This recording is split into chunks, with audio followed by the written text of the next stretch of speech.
বুসুনি যতন খলমখা তিনি বুসুনি 13 তিনি বরং गोनां ত্রিপুরানি হামজাগমা তিনি মুখ্যমন্ত্রী বরং गोनां ডক্টর প্রফেসর মানিক শাহ তাই চীনেরও ফাইভ মানুষক তিনি ডেপুটি সিএম কাচাম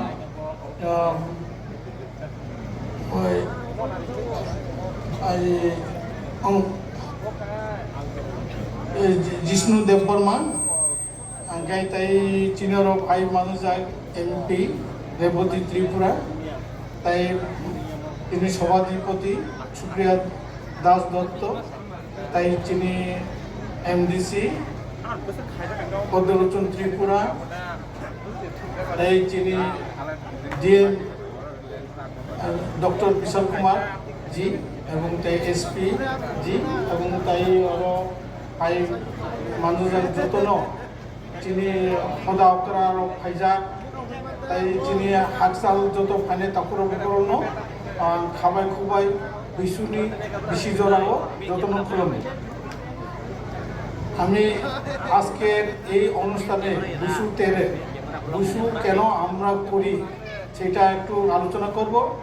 বুসু হচ্ছে আমাদের ত্রিপুরা ভাষায় বছরের শেষ প্রান্তে যে অনুষ্ঠান হয় সেটাকে বুসু বিশি বুসুও যে অনুষ্ঠান মানে বিশুতে বা বিশু হিঞ্জল এই বিশু শুধু ত্রিপুরা সম্প্রদায় মান খাইয়া শুধু ত্রিপুরা সম্প্রদায় এই বিশু উৎসব করে না, আমাদের পার্শ্ববর্তী রাজ্য আসাম বিহু হিসাবে করেন এবং বড়ুরা করেন বৈশাখু হিসাবে, পাঞ্জাবিরা করেন বৈশাখী হিসাবে, কেরলে বিশু হিসাবে করেন, তামিলনাড়ু তারা করেন পুতান্দু হিসাবে করেন, শ্রীলঙ্কা তারা করেন আলুর অবরুদ্ধ নামে করেন এবং আমাদের ভারতবর্ষের বাইরে দক্ষিণ পূর্ব এশিয়ায় এরাও যেমন থাই তারা নিউ ইয়ার পালন করে সংক্রান্ত হিসাবে, বার্মিসরা করে থাঙ্গিয়ান ফেস্টিভ্যাল হিসাবে, কম্বোডিয়ান করে চৌল সনাম থেমি হিসাবে, লাওসরা করে বন পিমাই হিসাবে, কোরিয়ান করে শিউলল হিসাবে এবং তিবেতিয়ান করে লসার ফেস্টিভ্যাল হিসাবে, বালিরা করে নেপি হিসাবে এবং অনেক রাজ্য যেটা আমরা করি। এর মানে যে ত্রিপুরারা যে বুসু ফেস্টিভ্যাল করে সেটা বহু পুরানো এবং ত্রিপুরার মহারাজা 590 খ্রিস্টাব্দে জোজারফা থেকে এটা শুরু হয়েছে। আমরা 14ই এপ্রিলকে নতুন বছর হিসাবে বিশিকাতাল হিসাবে করি, সেটা আমাদের পরম্পরা এবং সেটা 1433 590 খ্রিস্টাব্দ থেকে শুরু করে এখন 1433 ত্রিপ্রাব্দ হয়েছে। আমরা ত্রিপ্রাব্দ এইবার ক্যালেন্ডার তৈরি করেছি। আমি একটা কথা এখানে বা প্রশ্ন করতে চাই, সেটা হচ্ছে যে কিছু কিছু বুদ্ধিজীবীরা বা বলি বা কিছু লোক যে ট্রিং ফেস্টিভ্যাল করছে, এই ট্রিং ফেস্টিভ্যাল কবে করছে? 22শে ডিসেম্বর। আমার তাদের কাছে অনুরোধ থাকবে এই যে 22শে ডিসেম্বর যে ট্রিং ফেস্টিভ্যাল বা নতুন বছর যারা করছে তারা কোন ভিত্তিতে করছে? আমরা যেটা করি শকাব্দ, বাঙালিরা করে নববর্ষ, এইটা গ্রেগরিয়ান ক্যালেন্ডারের উপর ভিত্তি করে আমরা সবাই করি এবং এই ক্ষেত্রে এই যে ট্রিং ফেস্টিভ্যাল 22শে ডিসেম্বর কোন সময়তে কোন তথ্যের ভিত্তি করে করে, তার মানে আমি তাদের কাছে অনুরোধ করব 22শে ডিসেম্বর তারা যে ট্রিং ফেস্টিভ্যাল করে কোন জায়গাতে তার তথ্য দিতে পারে, ঐতিহাসিক তথ্য দিতে পারে, যদি দিতে পারে আমি তাদের অনুরোধ করছি তারা দেখা। কিন্তু আমরা এই যে রাসমালাতে সব যাতে মহারাজ বীর বিক্রম মানক পয়লা বৈশাখ বা 14 এপ্রিলকে আমরা সাধারণত ত্রিপ্রাব্দ হিসাবে করি, যার জন্য আমি ত্রিপুরার মাননীয় জনজাতি দরদি মুখ্যমন্ত্রী যে ক্যালেন্ডারে আমি দেখেছি এইবার ডায়েরিতেও যে ত্রিপ্রাব্দ তোলা হয় 1433টি লেখা হয়, খুবই আনন্দের ব্যাপার। আমি এর জন্য মাননীয় মুখ্যমন্ত্রীকে উচ্চভাবে মানে প্রশংসা করি, অভিনন্দন জানাই, কৃতজ্ঞতা জানাই। এর ছাড়াও মাননীয় মুখ্যমন্ত্রী ইদানিং কিছুদিন আগে আপনারা সবাই জেনেছেন কামানচুংনিতে মহারাজা বীর বিক্রম মানিকের মূর্তি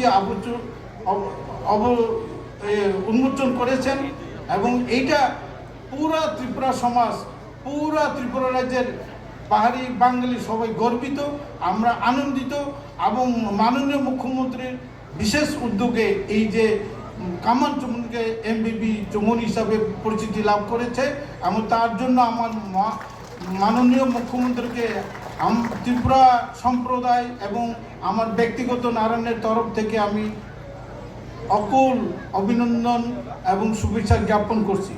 এবং এর ছাড়াও ত্রিপুরা রাজ্যের গত মন্ত্রিসভায় আমাদের ত্রিপুরা রাজ্যের বিভিন্ন মহারাজা বীর বিক্রম এয়ারপোর্ট করেছেন। 19 অগাস্টকে মহারাজা বীর বিক্রমের জন্ম দিবস হিসাবে ছুটি ঘোষণা করেছেন। এর ছাড়াও বড়মুড়াকে হাতাইকতর এই যে নিজস্ব যে সত্তাকে যে পুনরুজ্জীবিত করার উদ্যোগ নিয়েছেন। আমি তার জন্য বিজেপি গভর্নমেন্টকে আমার তরফ থেকে আমি অভিনন্দন এবং শুভেচ্ছা জ্ঞাপন করছি। আমি একটা মাননীয় মুখ্যমন্ত্রীর কাছে আমার একটা আবেদন করব, সেটা হচ্ছে আমরা ত্রিপুরা সমাজরা, শুধু ত্রিপুরা না, দেববর্মা, জমাতিয়া, রিয়াংরা সবাই এই উৎসব পালন করে থাকে 3 দিন। হারি বিশু, বুসুমা, আতাদা। এই বুসুটা ছুটি হয়ে গেছে, অলরেডি করা আছে। আতাদা পয়লা বৈশাখ হিসাবে করা আছে। আমরা হারি বিশুটা এখনো পাইনি। আমরা গতবারও প্রশান্ত চৌধুরীর কাছে লিখিতভাবে দিয়েছি, রামপদ্মজি কাছেও আমরা দিয়েছি। আমরা মাননীয় মুখ্যমন্ত্রীর কাছে আমাদের ত্রিপুরা সমাজ থেকে, পুরা ত্রিপুরা থেকে আমরা আবেদন রাখছি যে হারি বিশুকে অ্যাটলিস্ট রেস্ট্রিক্টেড হলিডে হিসাবে যদি দেন আমরা চিরকৃতজ্ঞ থাকব। এবং আগামী দিনের এই শুভ বিশিকাতাল, শুভ নববর্ষের আগাম শুভেচ্ছা এবং আগামী যে আমাদের শান্তি, সম্প্রীতি এবং সুখ শান্তি বিচারে ত্রিপুরা রাজ্যে ফিরে আসুক, সেই আশা ভরসা রেখে এবং মাননীয় মুখ্যমন্ত্রীর নেতৃত্বে ত্রিপুরা রাজ্যের আরও উন্নতি এবং শ্রেষ্ঠ ত্রিপুরা হোক, সেই আশা ভরসা রেখে আমার কথা বলা এখানে শেষ করছি। নমস্কার, সবাইকে ধন্যবাদ।